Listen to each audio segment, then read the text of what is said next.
বিএনপিতে যোগ দিলেন জুলাই শহীদ মুগ্ধর ভাই স্নিগ্ধ।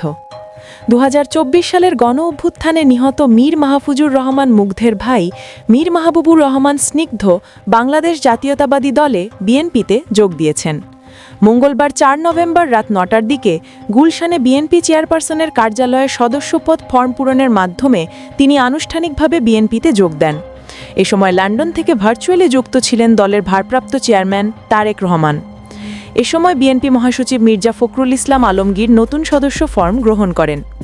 অনুষ্ঠানে আরও উপস্থিত ছিলেন বিএনপির স্থায়ী কমিটির সদস্য নজরুল ইসলাম খান, আমির খসরু মাহমুদ চৌধুরী, ঢাকা মহানগর উত্তর বিএনপির আহ্বায়ক আমিনুল হক এবং মীর মাহবুবুর রহমান স্নিগ্ধের পিতা মুস্তাফিজুর রহমান।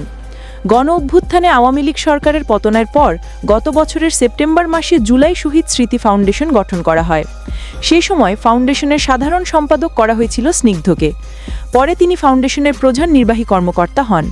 গত ৮ মে তিনি এ পদ থেকে সরে দাঁড়ান। মীর মাহবুবুর রহমান স্নিগ্ধ বর্তমানে বাংলাদেশ স্কাউটসের উপপ্রধান জাতীয় কমিশনারের দায়িত্বে আছেন।